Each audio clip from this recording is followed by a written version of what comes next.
បាទបងប្អូនយើងចូលមកដល់ឆឹង E ទី36បងប្អូនណាបាទរូ E តើជ្រៃបាទរូនេះដូចបាទ E នេះត្រីបាទតនេះបែរថាទូបានបាទជួយនេះទឹកបាទនៅក្នុងនេះចង់និយាយថាដូចត្រីនៅក្នុងទឹកបាទ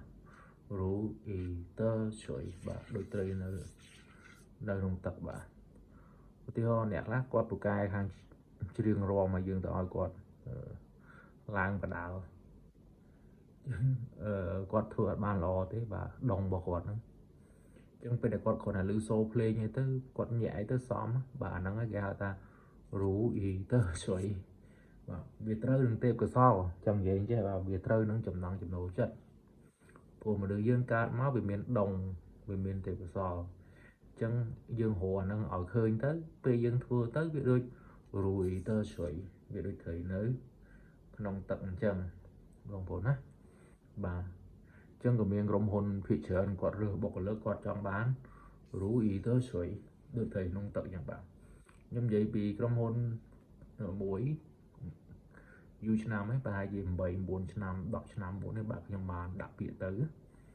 បាទគាត់ត្រូវការអ្នកចេះចិនផងអង់គ្លេសផងកុំព្យូទ័រផងបាទចេះទំនាក់ទំនងការទូតអីនិយាយថា requirement ដែលគាត់សូត្រមកហ្នឹងណាបាទខ្ញុំស្ដាប់មើលទៅវាសឹងតែប្រាក់ខែ$5,000-6,000បាទសួរគាត់ឲ្យប្រាក់ខែប្រហែលបាទ500ហើយគាត់សម្ភាសខ្ញុំហ្នឹងគាត់សម្ភាសនៅមុខបុគ្គលិកហ្នឹងទាំងអស់គ្នាហ្នឹងបាទខ្ញុំនិយាយបាទធម្មតាហ្នឹងខ្ញុំនិយាយថាខ្ញុំមកធ្វើការតំណែងនេះខ្ញុំរំពឹងថាខ្ញុំនឹង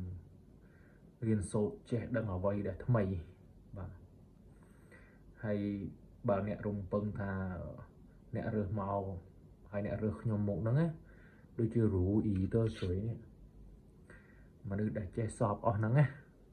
បើខ្ញុំចេះសពខ្ញុំអត់មកធ្វើការកន្លែងអ្នកទេប្រាក់ខែ4-500ហ្នឹងណាបាទគេអ្នកចេះសពគេទាអ្នកឯងតូចក៏$2-3,000ដែរបាទអញ្ចឹងប្រាក់ខែអ្នកឯង4-500ហ្នឹងចែកនឹង30ទៅឃើញប្រមាណបាទខ្ញុំចូលទៅក្រៅប្រួយខ្ញុំថានោះមិនស្រួលចាញ់បងលក់ការ៉េមផងបាទខ្ញុំនិយាយបដាទៅក៏បុគ្គលិកខាងក្រោយហ្នឹងគាត់ឲ្យមេដៃបដាទៅបាទអញ្ចឹងខ្ញុំក៏និយាយថាក្នុងនាមជាបុគ្គលិកធ្វើការឲ្យគេវាមិនដែលខ្លាចជាអ្នកមានទេអ្វីដែលគេចង់បានហ្នឹងគេចង់រៀនសូត្រចេះដឹងនៅចំណេះដឹងថ្មីហ្នឹងឯងបាទហើយបើអ្នកឯងរំពឹងរើសតាអ្នកចេះមកហ្នឹងឲ្យលុយគេប៉ុណ្ណឹងគេមិនធ្វើបាទខ្ញុំនិយាយចឹងបាទចឹងអាហ្នឹងគេហៅថារូអ៊ីទៅស្រីបាទរលូនទៅហ្មងបាទ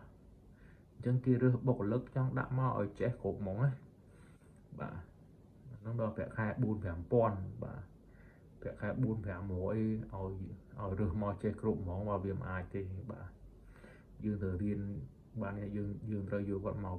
បរៀនមកដោះបដាបន្ថែមហីបាទ